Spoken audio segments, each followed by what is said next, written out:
Dale, here's your questions. Kung gusto nyo naman ang isa't isa, bakit hindi na lang maging kayo at bigyan ito ng label? Kung gusto nyo ang isa't isa. Kung gusto nyong lumigaya ang isa't isa, pati pag-usapan ito at lagyan ng label. Kasi meron naman MU. konteksto nun. Kasi yung BFF premium nilang dalawa. Oo, naniniwala ka pa sa ganun, yung mga pa-BFF premium, situationship, chumenilin, charut-charut. It's complicated. O dapat kung may feelings naman kayo, diretso na, labelan na. Label. Para po sa akin, siguro takot lang sila mag-take ng risk. But for me, kung gusto nyo talaga yung isa't isa, willing kayo na i-take lahat yung risk. And ganun ako as a girlfriend siguro, na gagawin ko lahat para lang mag-work yung relationship natin at magkaroon tayo ng label at mapakilala kita rin sa parents ko. Kung magkakaroon kayo ng label, may expiry ding nakalagay. Sana po bakit wala. expiry? Expiration, di ba? Yung mga pag may label, may expiration day. Pero hindi dapat ilalagay yun. Kasi pag nilagyan mo yun, ibig sabihin, yung time na yun, wala na kayo. Oo. Edi, thank you for the info. Kailangan siyang bibigyan ng risk. Nagalit ka ba, Tol? Iya! For me po, kahit gusto ko po yung isang tao, ayoko po agad mag-take ng risk. Parang, for me po kasi I don't rush things po eh. Parang it takes time. Kasi what if po parang infatuated lang po ako sa person na yun, baka masaktan ko lang po siya. Yan. That's also valid. Alwina! For me naman po, if gusto ko yung tao and gusto niya rin ako, well, titignan ko po muna yung mga actions niya. Kung yung mga sinasabi niya is aligned dun sa mga sinasabi niya, like may action din, well, for me, I think, go na. Parang, wag na nating sayangin yung time. Kung gusto naman kita, then, yun. Ayaw mo ng mga ganong yung mga gray area. Ayoko po nung complicated. Ayun. Deal. Narinig mo naman ang mga sagot nila. Sino ang a-awardan mo ng first green flag? Si number 1 po. Bakit? Si Trish! Beside po dun sa gusto niya po, kung love naman, nararamdaman naman yung love, dinadirect na po in a relationship. Tapos, the best pa din po yung ipapakilala po sa parents niya. Tsaka may label agad.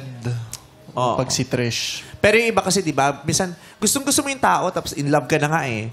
Pero hindi mo mabigyan ng label kasi alam mong hindi mo naman mapapangatawanan.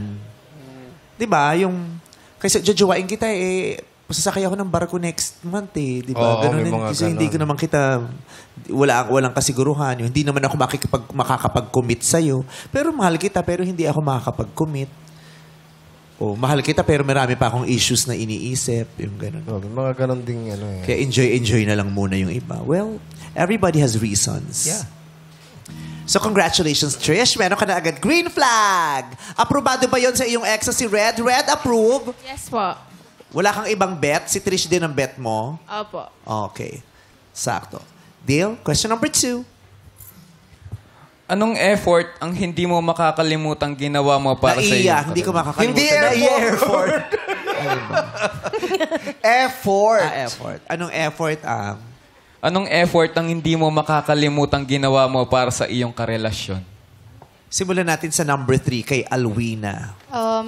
Siguro po yung pagpupunta po ako sa isang lugar, lagi ko pong inaalala yung tao, nabigyan siya ng gift or kung ano man po yung andon, to remind na parang naalala ko siya. Ganyan. Yung effort na parang mag-gift ako sa kanya, kahit saan ako pumunta, naalala ko siya. So, yun po. Pag-aalala. Oo. Tuwing bumibili siya ng pasalubong, yun, memorable para sa kanya yun. Yun na ba yung pinakamalaking effort for you na nagawa mo sa isang boyfriend? Ano ba? Siguro po, kasi pwede din naman kung yun talaga, di ba? Opo, yun lang. As far as, kasi pasalubong niya naman. Napunta sila ng Albay, pinasalubong niya yung mayon mismo. Ay, grabe. Hindi mo rin makakalimutan yun. Parang mo na isa kay Zero Plan. Superhero pala si Alwino. Bit-bit niya yung fire volcano. So, isusunod natin si searching number 1, si Trish. Sa akin, yung pinaka-effort na ginawa ko is to make time for my ex. Kasi as a student, financial management student, and nagpa-pageant din ako, dumating ako sa point na papasok ako sa school na walang tulog. And then, galing ako sa event, madami akong schedule, meron din akong training sa gabi. Pero pag sinabi niya na kailangan niya ako, gumagawa talaga ako ng time para lang masamahan siya at nag-e-effort talaga ako para maramdaman niya na kahit busy ako, kahit ano gawin ko, hindi siya nawawala. Ganda yun. Effort yun. Bawi yun eh. At saka lalo na kung nakikita nung partner mo yung ginawa mo, 'di ba? Yung nakita niya yung sakripisyo mo, pagod na to pero pumunta pa rin, no. Yung Yes. ganun, pagod na to pero nandito pa rin. Pwede niya namang itulog pero hindi niya mamimiss tong ganap na ito. Malaking effort 'yun. Ito na si search number 2, Iya. Ano po kasi ako nun puppy love. So, ang ginawa ko po sa kanya, kahit hindi ako masyado marunong magbigay ng or letters or quotes, gumawa po ako ng recyclable na sa jar po, tapos nakalagay, 31 reasons why I love you po. Ayun. Puppy love. Actually, yung mga young love, ma-effort, no? Di ba uso yung mga, ano yung parang libro? Mga puting-ting. Scrapbook, di ba? Yan. Kung gumaganon kayo. yes. Tapos tinatago nyo yung mga regalo, nilalagay sa something. Yes, Explosion yung bulaklak. box. Explosion box. Yung bulaklak, pinapatuyo. Correct. Nalagay sa notebook. Oo. Yung movie tickets. Ganun ang ginawa ko dati. Binigyan ako ng rose, tapos nilagay ko sa libro, pinatuyo ko. Ano nangyari? Tapos yung tuyo na nilagay ko sa adobo. Ginawa mo Laurel. Edible ba yun? Laurel yun. Nagulat nga ako, pag ganun ko ng libro, may paminta na din. Pero bakit ang laurel, laging 2 piraso lang ang paminta? Yung isang sachet. Kasi nga, ayun lang naman Kaya talaga hindi, may kailangan. dalawa lang rin sa inyo. Oo. Kala ko sa amin lang eh. Hindi, bibili ka. Bibili ka. Okay. Effort yun na. Cute. That's very cute. Dale, sino ang bibigyan mo ng green flag? Si number 2 po. Yung 31 reason. Yung Why I Love Why I You. Love You. Char. Ano ba yung isang reason? Reason. doon? Magbigay ka Ano sa yung 31. number 1 reason sa nilagay mo? Caring po siya. Oh, I love you because you're caring. Ano yung number 16? Naalala mo pa? Bakit hindi na matandaan Parang yun? hindi na po. Ganda nun, 31 reasons why I love you. Parang kalendaryo. parang gusto ko pong marinig yung mga reason niya. Pero hindi mangyayari din. Haharangin yan ni Alwina at saka ni Trish. Charot. Congratulations, Iya! Alright. Approved ba kay Red? Yung sa akin po, yung number 1. Kasi yung mga sinabi niya po, yun din po yung ginawa ko. Oh. Yung galing sa school pagod, tapos magbabiyahe pa ng 2 hours, makasama mo lang siya. Galing sa school, pagod, babiyahe pa. Ilan bang, yung jeep mo, ano bang rota ng jeep mo? Ilang biyahe? Bumabiyahe pa kasi siya eh. 2 hour driver siya pa 2 lang. hours. 2 oras. Congrats, Iya. Meron ka na rin green flag. 2 kayo ni Trish. May pangatlong katanungan pa. Sa isang relasyon, mahalaga bang nagbibigayan ng regalo? Bakit? Simulan natin kay Iya. For me po, Talagang mahalaga for you, Iya. Mahalaga naman po siya, pero hindi naman po lagi dapat. Tsaka dapat, hindi po dapat obligated yung partner mo po eh. Pag nagbibigay ng gift, or even small or big, gifts, ayun po yung mahalaga. And na-appreciate po yun. So, ayun po. Pagbibigay ng Apo, yung pagmamahal. gift. Okay sa'yo ang boyfriend na hindi lagi nagbibigay ng regalo? Okay lang po, po kasi ang Yung mahalaga kasi yung po. hinahanap ni Dale para Opo. hindi magastos for him. Joke lang. Si number 2 yan na hay nagsasalita. Ngayon, ang magsasalita naman si Alwina. For me po, importante din po kasi ako po, yung love language ko po is magbigay ng gifts. So, hindi naman necessary na bigyan mo din ako, pero I appreciate if nag-effort ka na parang, ako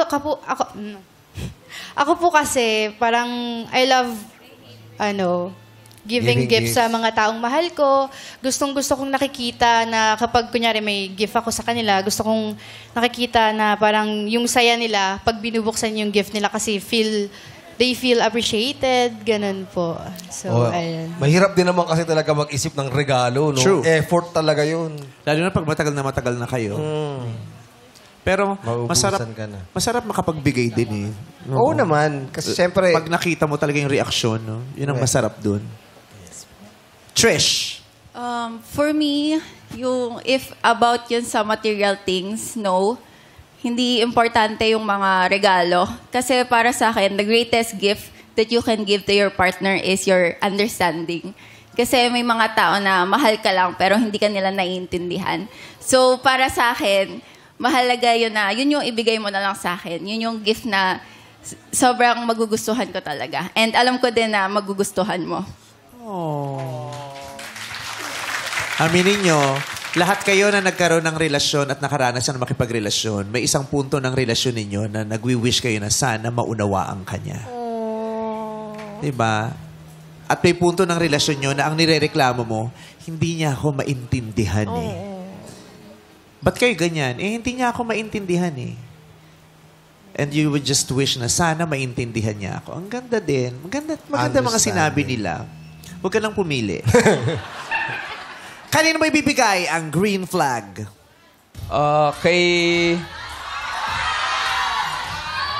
Kay ano po? Kay number 3. Kay number 3, kay Alwina. Yes. Oh, ito naman, pinahaba mo pa. bakit mo nagustuhan yung kay Alwina? Katulad ko po siya kung paano mag-express ng love. Kasi sa isang relasyon, hindi lang po sapat yung love. So, parang may exciting, tapos iba yung saya kapag nakakatanggap ka rin ng gift. Mahilig na Ganun nga. Kasi Giver nalaman niya na si Alwina, ang love language niya is gift-giving. Gift. Ganun siya eh. Oh, sabi niya, ay, marigalo to. Jujuwain din niya. Piliin ko, marigalo to, no? Bongga to die. Anyway, nabigyan mo silang 3 ng green flag. Each.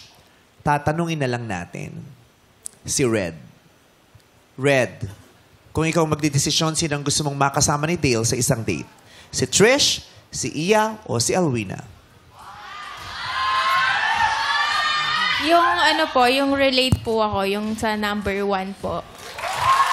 Kay Trish, nakaka-relate daw siya sa mga sagot. Ang pure po niya kasi parang galing talaga sa Genuine. Sa puso. Sa dress, gumanon siya. Galing po talaga sa dress. Si Trish ang pinupush sa'yo ng ex mong si Red. Susundin mo ba ito o may iba kang napipisil na makasama sa date? Dale, sinong gusto mong makasama sa date mo? Si number 1 po. Si Trish! Congratulations, Trish! Pero bago yan, ito muna ang mga searches na hindi mo napili. Searchy number 2, pakilala ka na. Hi, Dale! Nice to meet you. Sana mag-work kayo ni Trish and huwag mo siya sakta na. Yun lang. Thank you. Thank you so much, Iya. Ito pang isang searchy na hindi mo napili. Magpakilala ka na, Alwina. Hi, Dale. Nice to meet you. Ayan, so, ayun, good luck. Good luck sa journey niyong dalawa and sana mag-work kayo. Ayan, enjoy lang yung experience. Thank you. Thank you, Alwina. Dale, pakinggan mo ang mensahe sa iyo ng iyong ex na si Red.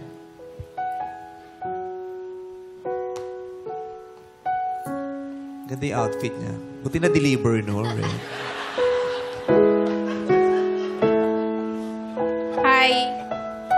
Thank you for building my confidence and for loving me unconditionally. And good luck to your study and sana matapos mo yun kasi alam ko kaya mo yun eh. Gawin mo yun ng para sa sarili mo. Sa'yo lang. Huwag mong isipin yung ibang tao. Huwag mong isipin na i-judge ka nila. Yun lang. Thank you. Dale, message mo para kay Red. Pagkatapos nung last few months, ngayon lang tayo ulit nagkita at nagkausap. Sa loob ng 2 years, wala akong pinagsisisihan na nakilala at nakasama kita. And sinasabi ko naman sa'yo na ikaw ang isang standard ng babae sa buhay ko. Matagal kitang pinangarap, ayaw din kitang mawala. Pero ito siguro yung plan ni Lord sa atin para mag-grow together. Na hindi na together. Thank you. Request ako ng last hug kung pwede. At bumulong si Dale. Ano sabi? Pa-Gcash naman. Thank you, Dale. Red, anong masasabi mo kay Trisha? Hi, Trisha. Enjoy kayo mamaya and good luck. Good luck. Thank you. Thank you. Trish, tabihan mo na si Dale, dali.